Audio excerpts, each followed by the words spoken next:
let's get the show on the road. Let me try to share my screen. Let's see here. Let's go here, then there, share. Okay. And are you guys good? Can you guys see that? Good, thumbs up. Okay, awesome. Pull up my notes here. Awesome. There you go. So we will be going over, as you guys can see, the Florida Store Assessments and AVCs inspections, which stands for Assurance of Voluntary Compliance inspections in the store audit center. So our objectives for today is just to explain the benefits of conducting store assessments and AVC inspections, show how to use the store audit center for collecting this information on a mobile device, describe best practices for accurate and efficient data collection, and then answer just any questions you guys may have at the end of this, or also throughout it as well. So, why store assessments? Okay, so doing store assessments provides us with detailed information with what is happening in the retail environment in our communities. So it's not like on a state level, it's not national level, it's like local level. So this is really good information. The list to your right, you will see, can I exit this? Collapse? Nope. No, trying to see the, I think I can see it here. Okay, so the list to the right are strategically selected items that we are measuring. So store type and characteristics, the exterior ads that are in front of the buildings, the availability of tobacco products, flavored products, kid-friendly products, emerging products. We're going to check out the displays, the prices, and price promotion. All right, so store assessments, like I mentioned a little bit earlier, they allow us to document the local problem, to get a feel what is going on in the retail level in our very own backyard. So we document it. This is kind of like the cycle of it. We document the information, we formulate policy solutions, engage strategic partners, we raise awareness of the problem and solutions, we persuade decision makers to enact and implement, enforce, and evaluate policies. And engage community members. Doing these store assessments are pretty cool because you're able to grow a team. And in this team, you can also build advocates that will be able to stand up and fight for our cause. So if you guys know of anyone else that wants to possibly be a part of this, you could always just give them my email or give them my number, and then we can kind of go from there. All right, so when we do the store assessments, we are collecting high quality data. Some really good information that we can present to our decision makers, that we can present to local legislators, the county commissioner's office, also that we can do what we want to do, which is policy change, tobacco retail licensing, and go from there. We are able to document the industry's targeting, whether it's targeting to kids, the youth, if there's a specific pattern. We can also be able to answer questions like, where do we see the most flavored products? So that's another reason why we document there. With the data that we collect, we can identify and prioritize the problems that we find. Each question allows us to directly identify an issue when it comes to point of sale and for policy change. So it's really important stuff that we're doing here. We will, like I mentioned earlier, be able to educate decision makers and have them see clear evidence of what is going on in their community.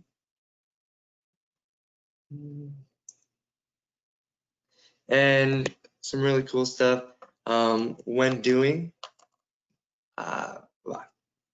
these store assessments, it is proven to show that the counties are 6 times more likely to adopt the point of sale policy that those that have not conducted store assessments or ABC compliant checks.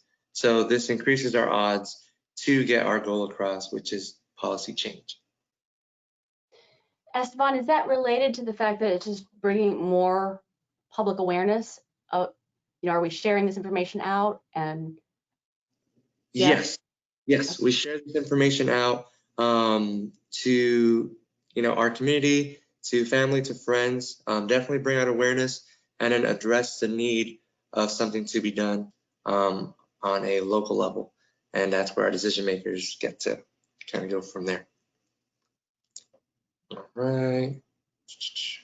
We can answer questions, how new policies impact, how does the market change and the product ability change whenever we do the store assessments.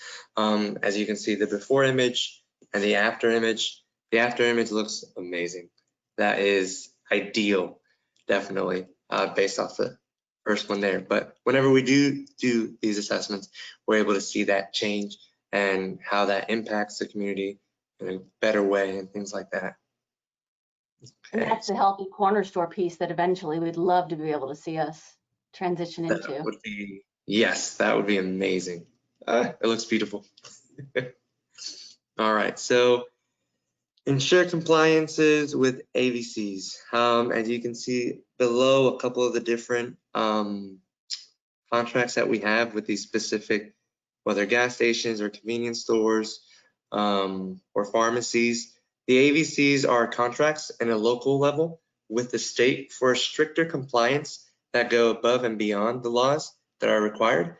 It is to avoid litigation after being caught consistently selling to minors, and we're helping to realize the impact of the AVC's assessments.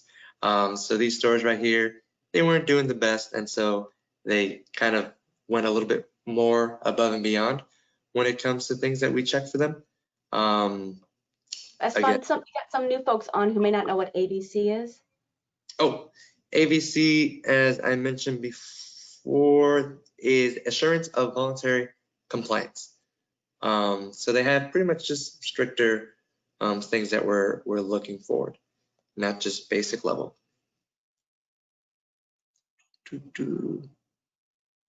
Okay, store assessments, general instructions, and store etiquettes. So general instructions, when you guys are going in, it's really best and recommended to go with maybe 2 people.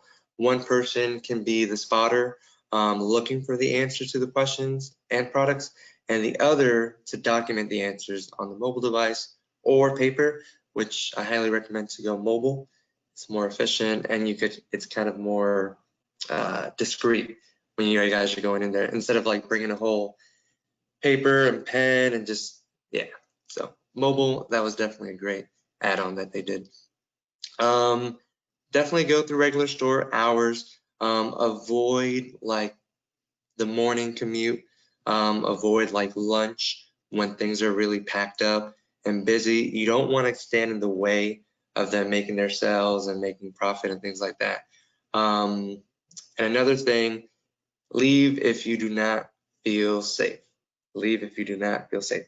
There are plenty of situations, not really St. Lucie County, maybe 1 or 2 or something, that's happened where, the person's like, whoa, I don't want to be here, and that's totally fine.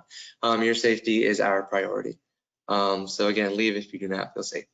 And it mentions here you can do 6 to 12 audits per day, but we won't be pushing you guys that much. We're only going to have 50 stores. And so my calculations was about maybe 5 per person or maybe 5 for a department. And we could figure that out a little bit more once we do get the 50 that we are assigned, which we haven't been assigned quite yet.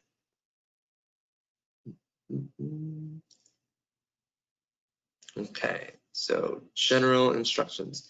Any store that you go to, you can conduct exterior assessments quite easily from your car or from the sidewalk.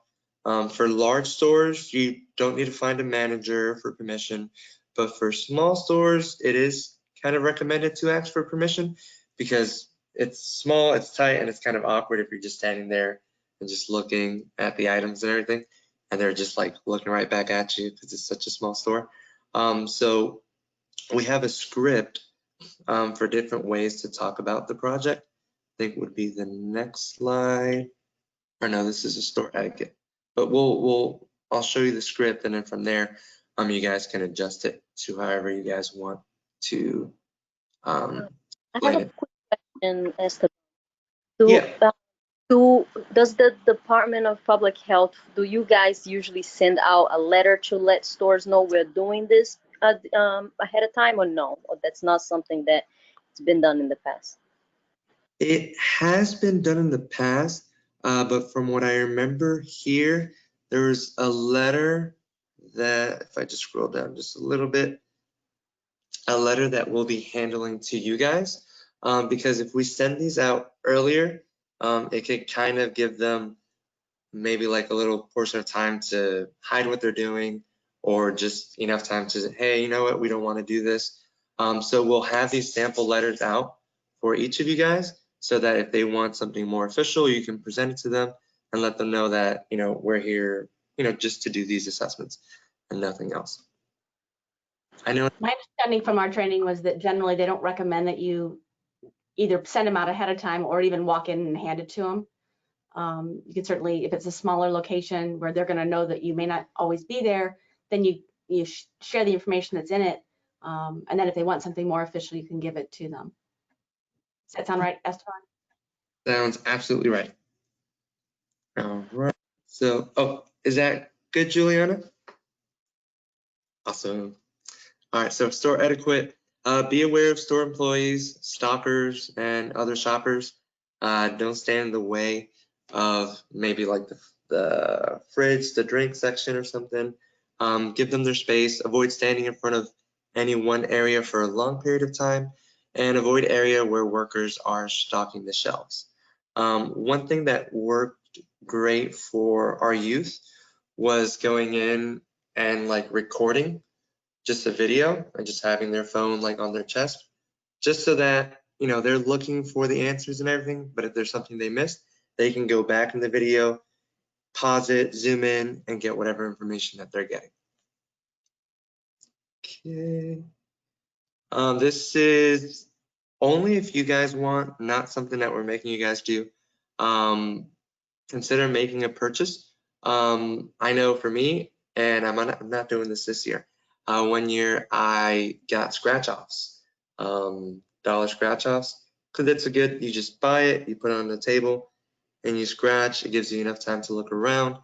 But there's a reason why I don't gamble, because then I get kind of addicted to it.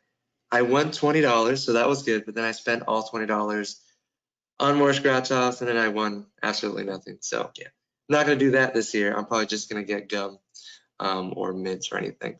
But you guys definitely do not have to do this at all. And another thing, do not pick up or handle any tobacco products. I think that's a given.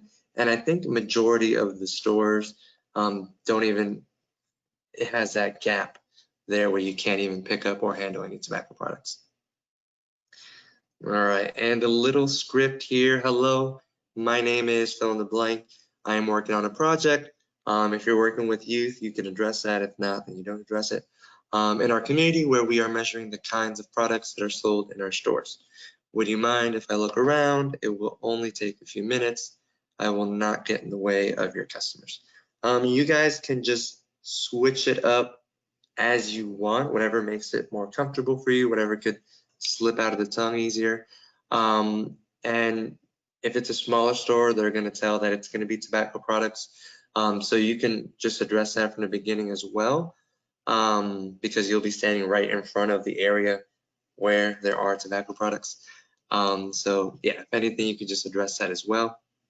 And then if worst case scenario, if they want something more official, like Stephanie's saying, not recommended, but if they're asking for something more official, then this is something that you guys will have already there. So we'll be sending out that letter. And if anything, if you don't feel comfortable just readdressing, you can literally just walk away. 99.99% of my visits, we just walking in, you do the assessments, and you walk out. There isn't really much confrontation or anything. I think that's only happened to me once in 2 years. So yeah, the likelihood is not really there, your chances. But if anything, just literally walk out. Nothing crazy. Okay, so collecting data accurately. We want good data, not bad data. We want not necessarily garbage in, garbage out. We want some really good stuff that's reliable and has validity. So when it comes to information or data that's reliable and has validity, we want the questions to be answered to the same criteria every time and that they are valid, they are answered correctly. So one way we can do this is by going over like the questions that we sent out earlier. I'm not sure if you guys were able to review them, but if you haven't, we can definitely pick a day to do that. I wasn't gonna do it this training or this day. Let's see what time it is. Does anyone have the time? 10:48. Okay. So I mean, if we have time, we're definitely gonna go over any questions if anyone has questions, but we can go over the questions as well. It's up to you guys though. It's a pretty extensive list of questions. So going forward here, we want data, good data that allows us to make good decisions, and good data tells us our story or tells our story in a more compelling way that can leave, you know, our decision makers or the community something that resonates with them. And move forward to some tips and tricks when it comes to data collection. Know your form. We'll be going over kind of what that form looks like via your mobile device, but it's good to just review, read the questions, check out the answers, and just do that a couple times. You're not going to memorize it, most likely, unless you have like photogenic memory, then that's a thing. If you do, that's really awesome. I'm jealous. If not, just go over it a couple times, and you know, things that will stick out as a store name, and the exterior, that's really easy to check out. The store type, the tobacco products, advertisement, placement, and prices and promotion. I think those are like the key questions, and then there's more underneath them. So just remembering kind of that list and then just kind of going from there. But the cool thing about having your phone is that it's right here. So it's not like you know, you don't have your questions. And if you're the type of person that does need paper, you could also print them out, if anything. Another tip and tricks here, plan ahead. You're gonna get a list of the gas stations and the convenience stores that are assigned to you. Take a look at them and route out your, like where you're gonna go first, second, third. Pick like the easiest route so that it's like a nice big circle, not like you're going to Port St. Lucie, then Fort Pierce, then back to Port St. Lucie. You want to avoid that because unfortunately we're not covering gas or anything like that. No mileage coverage here. So yeah, so definitely plan ahead. Think of a realistic timeline for completing your assessment. I would say it maybe takes anywhere from 10, 15, 20 minutes maybe per station. You could go faster if you remember everything and things like that. But and especially if you do the recording like the youth do, honestly, you would just walk in. You'd walk in a little bit slow, like just walking in, make sure the video quality is not like moving around like this. But you could then go sit in your car and then review everything. And if you're missing something, just go back in and then just come right back out. Prepare your items, make sure you have your tablet, your phone ready. And yes, question. Sorry. Yes, quick. Almost did. Sorry. Go ahead, Juliana. Go ahead. I'm just thinking here, trying to think. So you're gonna have young people also participating, correct?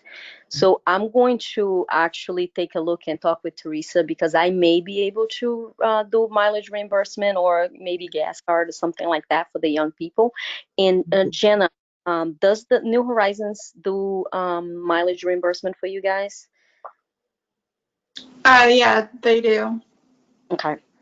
I just want to make sure that we decrease as many barriers as possible to make sure we empower people to get engaged. So we'll talk a little more, Esteban, but I'm sure we can figure something out. Thanks, Perfect. Juliana. The other That's thing awesome. I wanted to, and I know Esteban said convenience stores and gas stations. This is a random selection of all 316 sites we have. So we could be at Walmart, we could be Publix, so it really could be anywhere. So it just will change it up what the survey looks like. And when we have that list, the 50, is it $10,000 question. We don't know yet, but hopefully soon. They're working on it. okay? Because I think it would also be interesting to look at the list that you guys gonna get versus the one that we already started, because we did do outside environmental scanning of several.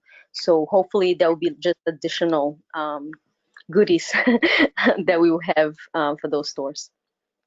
Fingers crossed, for sure. Yeah.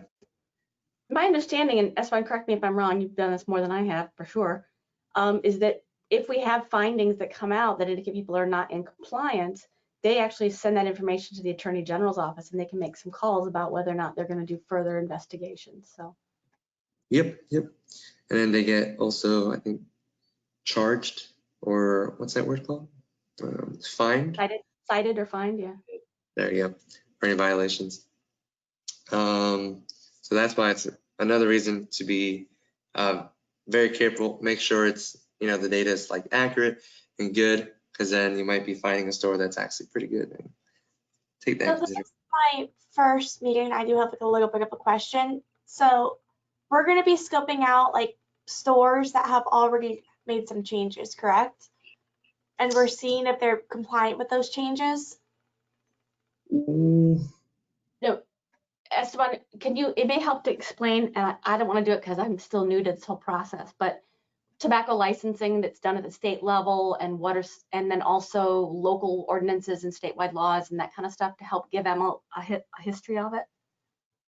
Yeah, just a little condensed version of everything. So pretty much, just to answer your question specifically, we could be revisiting ones that already had a compliance check last year, but we might not be because it's just randomly selected. But all in all, yearly, they're being checked whether they're being compliant or not.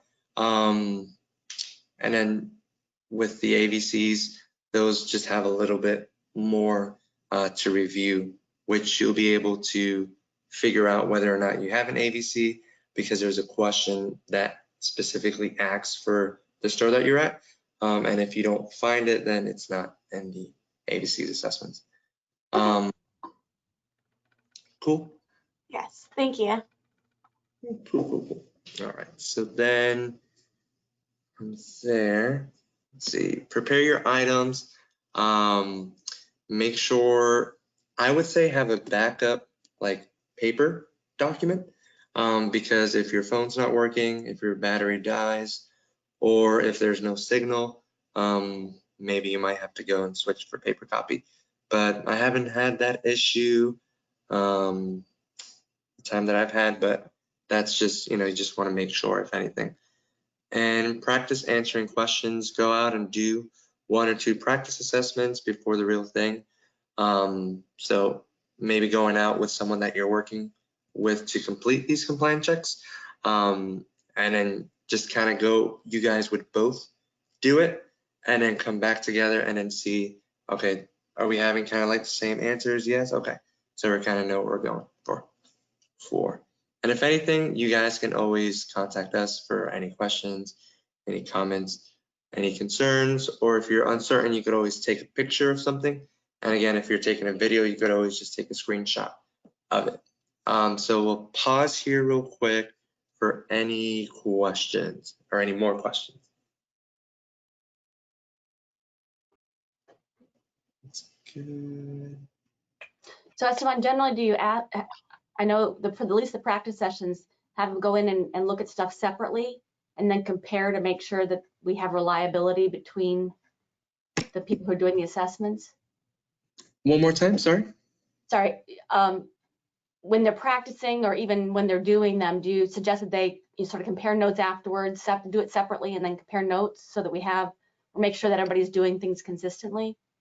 Yeah, Not yet, yeah, no, you- really, yeah. If you guys go with the recommendation of having 2 people there, that would be great. If you guys can, like, in the beginning, both do the assessment separately, kind of point out and then answer the questions, and then when you come back to the car, or if you guys are walking because you live really close, just compare your answers, and if it's, you know, kind of solid there, then, you know, that's a good assessment and reliable and has validity.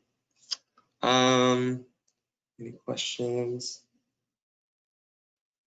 All right. I don't know if the, So there's nothing that prevents you from doing it by yourself, correct? Unless that's just I would say I would prefer if you have 2 people, but if you're able to do it, okay. yeah, you'll be fine. Especially, I know some of you guys have done it before, and you guys are professionals. So yeah, definitely. I know I'll be doing them on my own, and yeah. So if you got it, feel secure, definitely. Yeah, I asked because One of the some reasons people they say sending people out together is for safety purposes, just because, and people feel more comfortable having a buddy, but I've done it for over 10 years, like different kind of clients checks. I'm asking the question in general because it's being recorded, and maybe people out there may feel like they would, they just want to do it and get it done. I wouldn't want people to feel that they have to do it with 2 people. It's recommended, of course, always. But I feel that for the most part, most places in St. Lucie County are somewhat safe. Yeah. That's it. Cool. Awesome. Alrighty. So a little bit more team member training, and this is like when we do send out the email and kind of what that looks like on your phone. So we'll go from here. So we have your coordinators, which is me, and we have the team members. And once we figure out our 50 retails, we'll go ahead and kind of talk about creating a team and who's going to be tackling which one. And again, like I said before, it's going to be about 5 per group or per person. Because we have here 1, 2, 3, 4, 5, 6, 7, 8, 9. So there's already 9 of us here, not including like the kids. So I know SWAT, even though we have a couple youth, we'll probably just give them 5 in total, and they can go together. That was the number that we get. I don't know if you guys want more. Someone wants 10. If someone wants all 50, okay, sure. We can do. So 5 steps to being a team member. First one is receiving the invitation. From there, viewing your assignments. After that, opening the audit form, collecting the data, and then submitting the data. So when you receive the information, the email subject line will say ready to audit, and it will contain the list of stores you've been assigned, the names, and then the address, and also the map links. So this is the part where you get to see where everything's at, and then you can decide your route and what route you're going to be taking. Make sure you are not going like a zigzag, because you'll be wasting a lot there. Web browser recommendation. If you have an Android, you could go ahead and use Firefox. If you have an Apple, you can just use the basic Safari. Avoid using Chrome. I guess Chrome is an enemy. Don't use it. I always use it. I love Chrome, but not for specifically this. This is what it's going to look like when you get your email. See the subject line up there, ready to audit. And you're going to see the online platform, and then you can also see the printout. So you guys can go ahead and click the bottom one or the middle one where it says print, so that you can have maybe a couple copies ready just in case you do have to use paper for whatever reason. But definitely, I'm pretty sure we didn't have a problem with it before. A lot of people just do the online version there. And then the bottom is the assignments, the list of stores, the address, and then the link for where it's at on the map. So to view your assignments, there's 2 options. There's a view map version or the view list version. I like the list because I can just see the address, copy it, and just put it on my Google Maps. And I put every single station that I'm going to be going to. So just copy the list of addresses, put it all in there, and then Google will actually create like a route for me. It's pretty cool. Or you can view the map and view it on the website there. One big thing that I will address probably twice or 3 times is do not press the back button in your browser. Do not press the back button in the browser. Do not press the back button in the browser. Maybe sing it, make it catchy before you press it. Oh, as Siobhan said, do not press the back button in the browser. So yeah, just again, do not press the back button, because then you're going to be submitting the document twice, or then it's going to erase all your answers. We don't want that. We don't want a headache to occur. The audit form, you'll see in the top, it will go ahead and mention the information for the stores. We'll say either Walgreens, Walmart, 7-Eleven. It'll have the address there. And then the Florida Store Assessment 2020, and then you start. Your agency group would be whether it's Students Working Against Tobacco or New Horizon or Drug Free Coalition. And then the questions start, and then you kind of go from there. You collect the data and complete the audit form. And then from there you just submit. In the very bottom, there are photos that you can upload with specific questions. It will say if you have a photo, you can go ahead and take a picture of it, or you can just be very detailed in your description of what you're seeing. And again, if you do the whole video option where you would just take your phone, put it on your chest, just be recording the whole time, walk around the store kind of slowly, you can always just review it and just take screenshots, and then you can upload them in that way. You're gonna see the green check mark that says thank you for submission. It has been received. And again, one more time, do not use your browser's back button. You'll get some duplicate stuff, submissions or incomplete assignments, and kind of go from there. All right, so any questions there?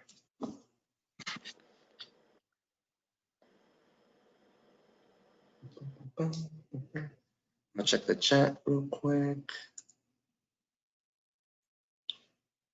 Can you give an example of like one of the questions that I would ask? Yeah, and that's actually lower. Store assessment form guide. This portion goes over like every single question, which I didn't want to do on the call. That's why we sent it earlier. But if you guys want, we could go through all of them. I'll definitely go over as he already asked for like a question or two. But what do you guys want to go through each one, or would you guys? I'm not sure if you guys reviewed it already on your own time and didn't have any questions. I didn't get it until late yesterday, so I suspect most people didn't have a chance. Okay. So, and this will be recorded, so I think we can just do a couple, and if people want to go through more, we can. Okay. Agreed. Cool. So the question, ability to survey the store, hopefully it is a yes. And if not, it's either because the store doesn't exist or it's permanently closed, or maybe it's closed because of COVID, or maybe the students 18 and younger can't go inside the store because there's a distinction in the entrance, or maybe it's a club members only type of thing. But I don't think we have any of those. But hopefully that's yes, you can go ahead and you're able to survey the store. Question 2. The reason they can't go in is because they're 18. We would then end up going back and reassign that to somebody else who can go in. Is that the idea?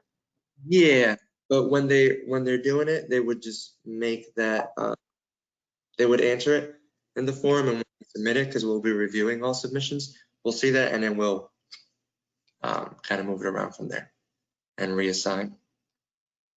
Cool. Name and address, confirm that the store name and address that was given to you matches the actual name and address. I know one time I went to 7-Eleven and it said racetrack, and I was like, oh, that's not right. And it was the same address, so of course you just modify the name or modify the address if anything. It's going to ask you for the store type, and this graph here gives a little explanation whether it's a convenience store with gas, convenience store without gas. And on the all the way to the right, it has like a couple different examples like Exxon, 7-Eleven, the convenience store without gas, drugstore, pharmacy, Walmart, beer, wine, or liquor store. Names can vary, grocery stores, Publix, so on and so forth. So you have that chart there to kind of address. AVC location, you'll select it. This is what I was going over before. If it's an AVC location, you check the drop down, and if not, you just select none. And then it'll start going over exterior advertisements. And this is a portion where you could do right from your car. You can take a look at what I do, if anything, because I don't know if anyone else has eye problems. I can't see that far.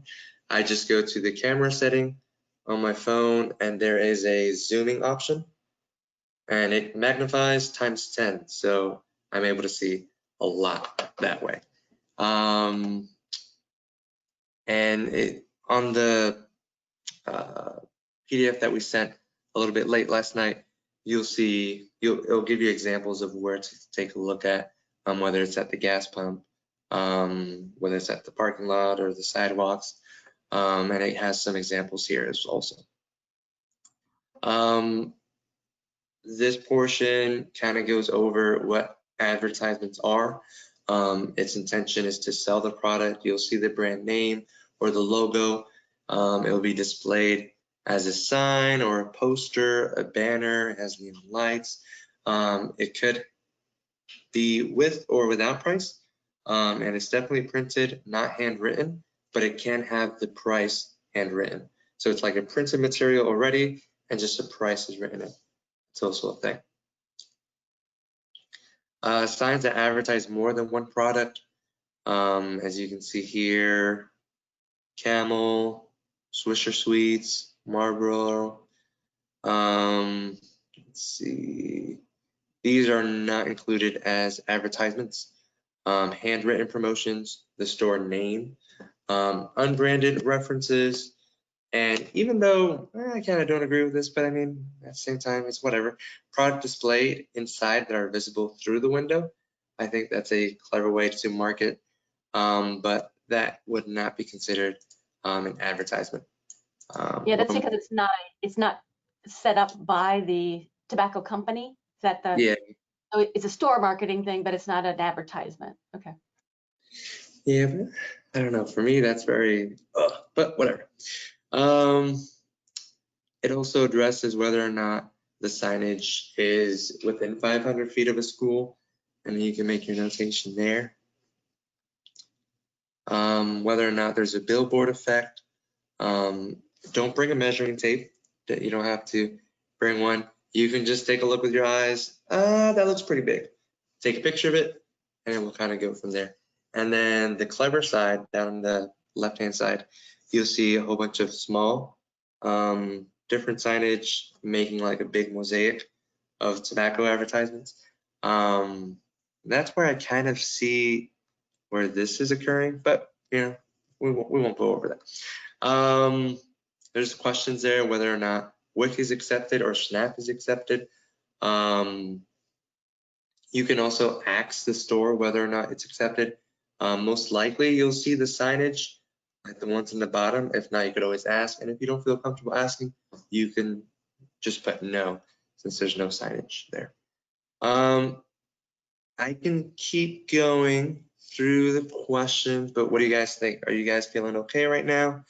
Do you guys feel like you guys can just take a look at the rest of these and kind of figure it out? It's pretty detailed and it's pretty good. It has. I think we should keep going, Esteban. I think we need to go through them. I'll go through them. Yeah, I do. Cool. And if everybody else outvotes me, that's fine. But pharmacy counters. Select yes or no to indicate whether the store has a separate pharmacy counter. Is a pharmacy counter present? You can go ahead and normally it's going to be the big stores, whether Walmart or Publix, places like that. Is tobacco sold here? Most likely that's going to be yes. Often it's near the cash register.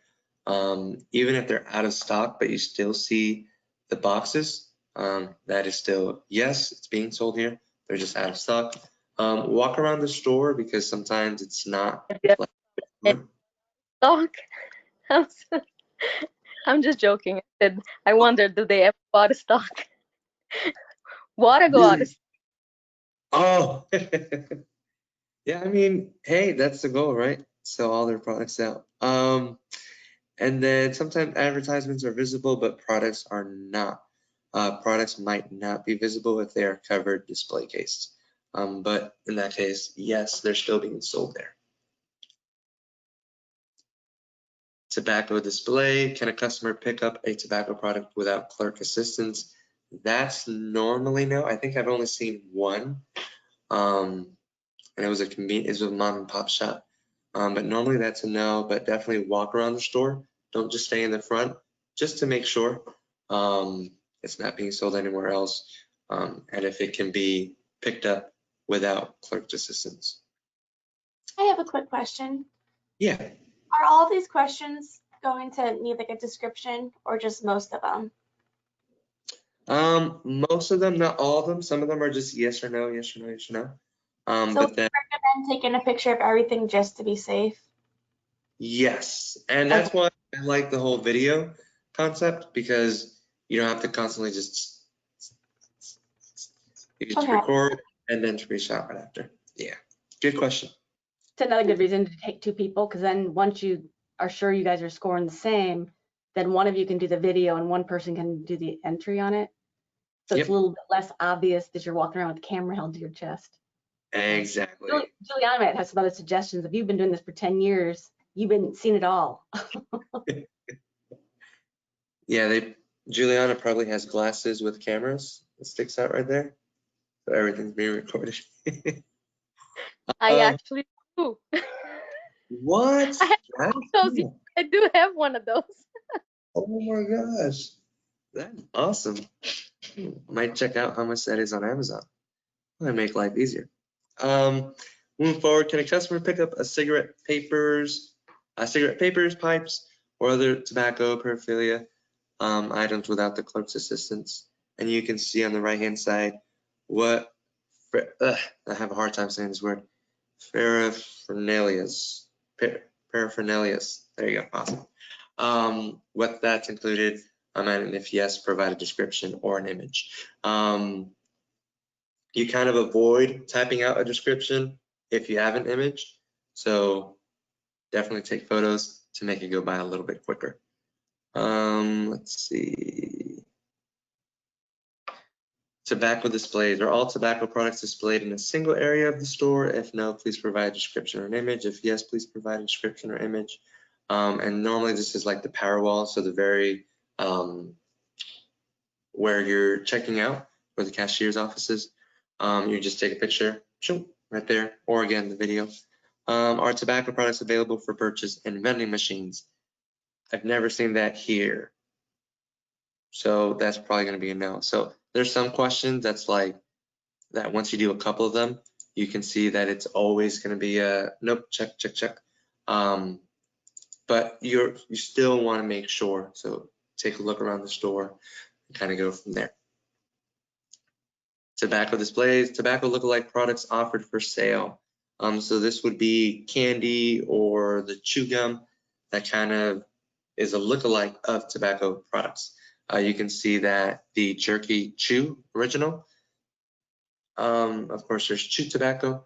So if that's being sold, you want to hit yes and then provide a description or an image.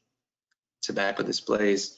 This only happened once for me. Are there free samples of any tobacco products being offered?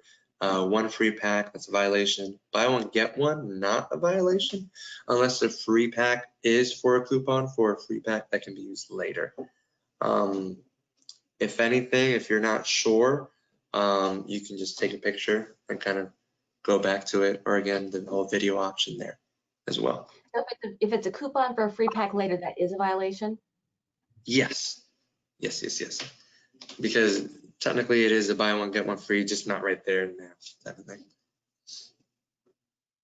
All right, signage and products near youth-orientated products. So whether it's tobacco products are near or within 2 feet of youth-oriented products such as candy, toys, gums, etc. You can see a picture here of some cigars, and right under it, some candy, Slim Jims right next to it. So you just take a picture if anything or a description.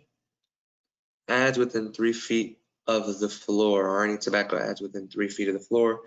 We found out that that's specifically targeting to the youth because they're all, small kids. Even though nowadays their kids are actually huge. Me going to the high schools and they're taller than me, and I'm like, how is this possible? It's probably McDonald's or something. I don't know. Something in the chicken. Signage content limits are all indoor tobacco signs and advertisements limited to brand name, logo, and other trademarks and price. Whether that's Marlboro logo, the Chevron, Philip Morris lion, the unicorn seal, camel logo is a camel silhouette, and in other images such as landscapes, phones, cars, unwrapped tobacco products, loose cigarettes, and holding products are not logos or trademarks. So if you're unfamiliar with what these logos or trademarks are, it would be good to familiarize yourself just a bit. And you can see different, if you go up, you can see the different brands and the logos there. So that's what I've got a quick question. So the law is that they can only show, can you scroll back up a minute? Yes. The advertisements can only have the logo, brand name, logo, trademarks, and price. That's it. Yes. So anything above and beyond that, we need to make sure we take note of because it's a violation. Exactly. Like landscape, mountains, Okay. phone, cars, yeah, all that good stuff, or bad stuff. Here's some examples there. See how the cigarette, I don't know if you guys can see my mouse or not. I don't think so. No. Well, No, we can. Can you zoom in a little bit? That may make it down. Yeah, there you go. Cool. All right, so you can see here how these cigarettes are like being out of the packet. So that's a big no-no. You can see here, choose Copenhagen. That's above brand name, logo, and the pricing, and other trademarks. And also here, also Marlboro Edge. I think there's like something that's being said on there that's again above the brand name, the logo, and the trademark and the pricing. And then you can see it again over here. Marlboro, you can see the landscape. This is like the old cowboy age mountains and everything. So you're pointing out for landscapes like that, and these are too blurry to tell what is going on. But if anything, if you have any questions, just take a picture of it and then you can always send it to us if anything. Signage, video, media ads. I have actually seen these. A lot of gas stations are getting screens now at the pumps, and they are advertising tobacco products through there. So are there video, audio, and other media advertisements for tobacco products, such as videos of scrolling messages at the gas pumps, videos on TV monitors inside the store, offers for mobile apps or mobile coupon redemption, videos on cashier or on cash registers or on payment screens, etc. If yes, please provide a description or an image. Signage outside the sales area. Are tobacco advertisements located outside the tobacco sales area? You just go ahead and address that. If yes, please provide an image. So that's like going in to the gas station. You start seeing them like on the side entrances, if anything. Let's see here, or again, like on the lamp posts inside the building. Age of sale reminders, and this is how I can tell we're almost wrapping up. So age of sale reminders are signs near the register stating that security cameras are used to detect underage sales. Is there a sign that says weak card from 40 all the way down to 18, or just in general weak card, or is there none? You want to document that. On or near the entrance doors, on the tobacco display, or in the employee break room. Now with that portion in the employee break room, you could ask if there is a sign that says that, but normally I put no because I can't tell. I never feel comfortable going back there. If you guys do, hey, definitely you can ask, but me personally, I do not. Sometimes if you go near the bathroom, you can see the employee break room, and you can see like a billboard where they put, all their stuff, and there is like a week card. So that technically, I go ahead and give it to them there. Age of sale reminders can look a little bit different. The big popular one is the week card, and then it'll say the age. But then there's this one, which you have to read a little bit more. It goes like a little bit more detailed. The state of Florida will not be selling under 18. So if you see something like that, that's considered an age of sale reminder as well. Are there age of sale reminders, calendar stickers, or similar near every register? What is the legal age listed on age of sale signs in the store? Is it 18? Is it 21? There are age of sale signs listing both 18 and 21, or no age of sale sign. You can see the one on the left-hand side, the one that you have to read a little bit more. It says the sale of tobacco products to persons under the age of 18 is against Florida law. Proof of age is required for purchase. And then the regular week card ID there. Are there graphic health warning signs? Are they present? They look like this. I haven't seen them around. Maybe they have been sent out this year or something. That would be really cool. I've actually, when I went to Mexico, these were actually on the tobacco products. And I was like, whoa. And apparently they still sell. I don't know. All right. They like that in England too. They're gruesome pictures on some of the stuff. And the people who are addicted or smokers, they just get past it. Yeah. That is true. So I guess it works with the initiation. Them thinking, oh, that looks weird. Never mind. Tobacco product descriptions. You can see here, there's a chart there for you to read. Cigarettes, non-menthols, cigarette menthols, and cigarillos, little cigars, blunts. Gives a little description and example of them. Same thing, going over large premium cigars, chew, moist or dry snuffs, dips or snus, e-cigarette products, some examples there, and a little description. Hookahs and loose tobacco. You guys will see the examples on your right hand side and also the description down the middle. And these are kind of new, oral nicotine. These can be lozenges, orbs, strips, sticks, pouches. They do not contain tobacco leaf. And sometimes they do not include nicotine cessation, or they do not include nicotine, but it gets put with it afterwards. It's a little weird. But definitely want to keep your eyes out for that. Cigarettes sold here are any non-menthol or menthol cigarettes sold here refers exclusively to tobacco cigarettes, does not include electronic cigarettes, and cigarettes may be menthol cigarettes or non-menthol. It would state, the only one that it doesn't state, which we'll go over a little bit later, I'll just show you guys when that comes up. Cigarettes available in quantities less than a pack, so individual sales.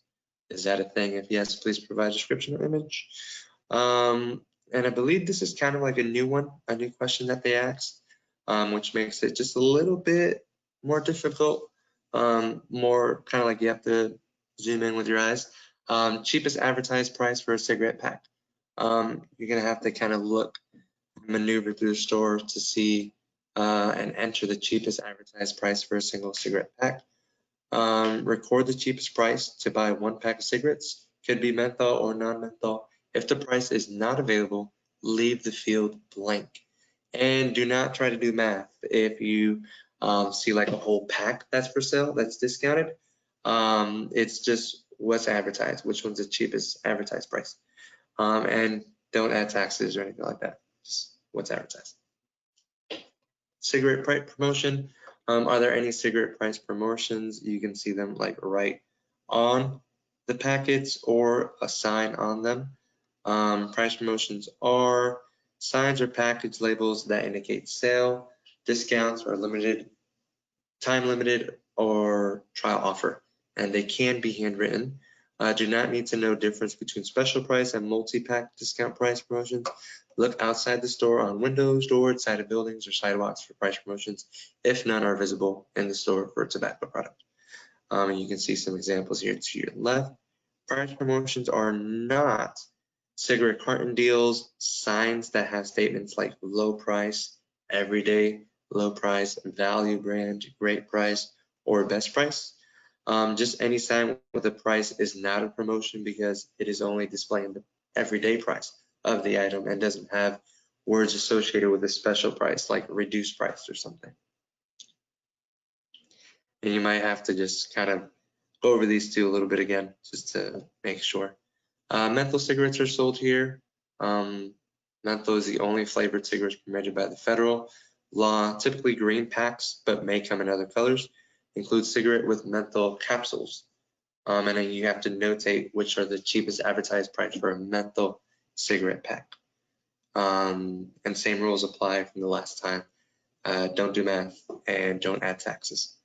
Newport, our Newport menthol cigarettes single pack sold here. Enter the advertised price of Newport menthol cigarette packs. So the thing with Newport is that they don't indicate whether or not it has menthol because they do have menthol. So the way it would show that they're not menthol is by literally saying not menthol. So if you take a look at Newport, they are menthol products. You can see menthol cigarette price promotions. Are there any cigarette price promotions? Special price, enjoy $1 off, 2-pack deal. See the examples there. And then other tobacco products, answer yes or no for each item. Sold here, flavored products, select yes, select no. Price promotion, accessible to the public without clerk assistance. Flavored products, you have a list here. They do come in a variety of flavors. You just go ahead and indicate. And this slide's pretty important. This is not considered flavors: black and mild, Swisher sweets. The following are not considered flavors: tobacco, bold, mild, perfecto, regular, Corona, Kings. Descriptors related to the size of the cigar, cutout of the tobacco, or color of the leaf. Accessible without clerk's assistance. You can see that it's right on the counter, and anyone can just grab it. A kid can just grab it and get out of there. Single cigarillos, little cigars, definitely want to indicate. Smaller unit sizes indicate lower purchase price. Examine the brand of cigarillos, little cigars to try and find a single cigarillos, little cigars there. And then advertise for less than $1. Include cigarillos, little cigars, blunts in a pack, and singles. Select yes if there's any cigarillos, little cigars, blunts, advertise. It's okay. If you say that really fast together, that could be a tongue twister. Cigarillos, little cigars, blunt. Anyways, cheapest advertised price for a can of dip.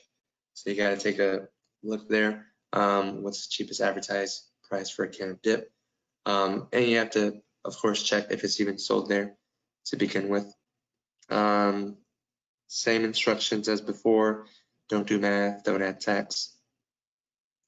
And then also checking for the cheapest advertised price for a can of menthol flavored dip. And again, the easiest way to do this, and this is just for me, you guys can find a different way if anything, is recording and going over, zooming in and figuring it out. Because this could get really, you could get stuck there if anything, because there is a lot going on that Powerwall. It's very busy. So even if you take a picture or do the video thing, you could zoom in and you could kind of scope out what you need to look for. All right, cheapest advertised price for a can of dip with other flavors, and that's other than mint, menthol, or wintergreen. You'll kind of do that. And then the portion of e-cigarettes and related products, you have your questions there. I won't read these out. You guys can just take a look at them when I sent them out. E-liquid and droppers for use in vape pen and box mod style e-cigarettes that are customizable and rechargeable. Check if those are available. Cheapest e-liquid, so you gotta dictate that. How many ounces are in the cheapest dropper of e-liquid? Again, take a picture because this could take a little while. Single disposable cigarettes, this is very important to point out. So the single disposable, not rechargeable devices, many cigarette devices that resemble cigarettes or may resemble cartridges-based cigarettes like Juuls. So you're looking for single-use disposable ones. These come in whatever flavors they kind of want to. With the regulation that occurred, it kind of only goes towards cartridge-based e-cigarettes like the Juul. There's a loophole, so the disposable ones could come in whatever flavors they want. Going forward, I think you hit a really good point here too, is that trying to find out ounces and all that kind of stuff, we can't touch the products. So it's just going to be our best guess. And if we aren't able to tell, we just leave it blank and then add something in the notes. Okay, cool. Thank you. Yep, exactly. Thank you for that. Yes, definitely. Cheapest single disposable e-cigarette or any single disposable e-cigarette sold here. Enter the cheapest advertised price for a single disposable e-cigarette. And then the pod mod e-cigarettes. You can see the devices, the cartridges, and then they have starter. So a lot of gas stations have like starter kits that come with the device and also cartridges. Are any pod mod e-cigarette products sold here? Are any pod mod devices sold here? Enter the cheapest advertised price for a pod mod device. Are any pod mod cartridges sold here? Enter the cheapest advertised price for a pack of pod mod cartridges. How many pod mod cartridges does the cheapest pack contain? Kind of keeps going from there. And then flavored non-nicotine products intended to be used with e-cigs. So you can see, are any flavored non-nicotine products intended to be used with e-cigarette products sold here? So kind of mentioned before a little bit, there's going to be just these fruity sounding flavors that don't contain nicotine, but they're for e-cigarettes that will contain, it's like kind of mixing them together. So those are counted as tobacco products. So it does ask us whether or not it's being sold there. And at the end, you just write down any field notes that you would want to add, you think it would be beneficial to add. So. Phew, a lot of information, Esteban. Fabulous job. Thank you. It's a lot. You guys probably won't remember everything. So that's why I do recommend just going over what we sent you last night. Sorry we couldn't send it out earlier, but just take a look at it, maybe like whenever you're on lunch break or something, and kind of go over each question there. And as soon as we get our assigned retail stores, we will go ahead and kind of start that process of setting up the teams and assigning away. So you'll hear from us soon. Are there any questions, comments, or concerns? I have one, just like a clarification. You said to write down any of those like flavored cigarillos and little cigars and stuff, but the Swisher Sweets, not flavored? Is that just the original Swisher Sweet one? Exactly, yes. Yes. But like the mango Swisher Sweets are flavored? Exactly. Okay, Exactly. just wanting a little clarification there. Thank you. Perfect, no problem. Any other questions? Go to the question slide. I know we're over on time, so We are. want to be respectful. Yep. I just have overall, just in terms of timeline, do we have, I know we don't know when we're gonna get the question yet, but do we actually have a timeline when we have to get back, give them back that information? So when we get the, let me pull up real quick my calendar here. Our goal is to try and get the surveys done this quarter so that we don't have to add something to the work plan for next quarter. And so, you know, if we can get some of them done this month, we can always do another entry and change in work plan for doing more next month. But we have to have 50 done, and we would love to be able to get them done before Christmas if that's doable. But you know, we'll work with that. Like the third week of December, kind of like the due date type of thing going on there. And you know, again, just to kind of have perspective, technically you could get done around 6 to 12 a day. So, it's something that won't take so long, but again, if you have like 10,000 other things to do, it will be kind of hard to juggle around. So I hope we get them before Thanksgiving, which would give you guys about 4 weeks to complete. But worst case scenario, about 3 weeks to complete. And then let's say, for example, you guys figure out, oh my goodness, I cannot get this done. Oh no, they're gonna hate me. We're not gonna hate you. We totally understand. It's holidays. My birthday is December 3rd. And then my anniversary is December 1st, and then Christmas is That was a December. nice plug there, Esteban. So you guys want to get me anything? No, just mentioning because, we all have our things going on. If you can't get them completed, let us know and we will, just add that onto our list. Don't feel bad, don't feel anything. We totally understand, okay? Yeah, and if we need to get more volunteers, or if somebody can do more than 5 and somebody else can only do 2, we'll cover it. It's not a big deal. We just need to make sure we're communicating about it. So Exactly.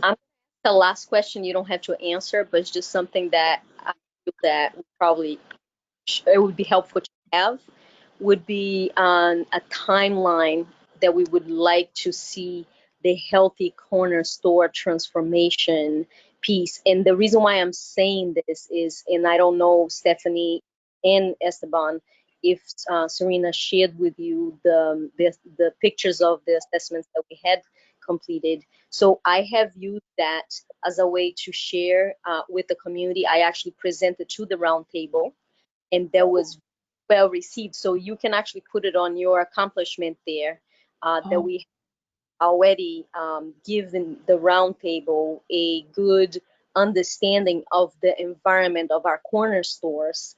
And it was very well, how would I say, they started questioning, okay, why is this like this, right? So like, I mean, they're like, wow, so there are other places that don't have this, right? And so, I mean, that visual, it really gives the community understanding. So we already started this. And so Juliana, Serena, that's awesome. Can you share that? Because I know one of the things we're looking at that for is also local food, local places grant stuff that's going on for the city. And I would love to be able to share that with the team there. And we're also hoping to be able to promote some of our SNAP education classes in some of those more targeted areas. So that's fabulous news. perfect. So I'll show PowerPoint that I use, because I actually did like a big picture thing, and then I'll share with you all the different pictures and the addresses that we have already accomplished. Additional from the actual environment, because of the age of the online, the Horizon team did an environmental scope of all the ads that were being done online. So so we'll have like a very how would I say, in-depth understanding of our environment. So the reason why I asked that big question is that I think for this task force, and I would like to really push forward a way to engage the community members to have these conversations on how we as can mobilize the community for policy change. And I feel I've worked in policy change before. I know you all have too. With this particular topic, it may be that we have a lot of support already, to the point that we may be able to move faster than many other places, considering we have the roundtable already with all the major players there, along with all the work that Serena and Esteban and SWAT has done, and the work that we've been doing. So I feel that St. Lucie County may be ready to move to the next step. Awesome. Awesome. That's Awesome. exciting. That's exciting. That would be kind of like just being a part of it for the first time type of thing. So that would be, and I kind of felt, I kind of been feeling this kind of the same way, that's creeping up. And yeah, so that's going to be really exciting whenever we start kind of moving in towards that, and kind of going through that whole process. So yeah, can't wait. Yeah, definitely. Cool. And to add, I know I'm adding a lot of time to this, but I want to show that as I do my plan with drug-free communities, that I include, and that's why I would like to see the plans, and that way we can, if there's money that I need to carve from my budget to do different projects or different things, to ensure youth collaboration and all of that, I want to make sure that's there. Okay, Awesome. sweet, definitely. So we'll definitely be staying in communication, and we'll be working alongside each other very closely. And as we get figure into this with the local food, local places steering committee, I would love to be able to invite you on to be able to share some of what you've already done, if you're open to that. Always. Okay, good. Good. All right, sweet. Thank you, Juliana. Appreciate it. Just so you guys know, quick update, and then I think we can wrap it up. The Bureau of Tobacco Free Florida put out the grant application for the next 6 years, and we managed to get it done and get it submitted yesterday. So hopefully, all things being equal, we will be, unless there's like really dramatically wonderful competition out there, which we don't think there is, we'll be in target again to continue for our moving forward. Yep. Awesome stuff. For sure. Yeah, that was very fun. Great teamwork to get it done, and we got it done. So awesome stuff. All righty. Any more questions, comments? You guys are feeling good? Up for the chat? Cool. That's awesome. Good to hear. All right. So with that being said, I guess we conclude this meeting. Thank you guys for coming out. thank you. Thank you, Esteban. Bye, everybody. Hasta luego.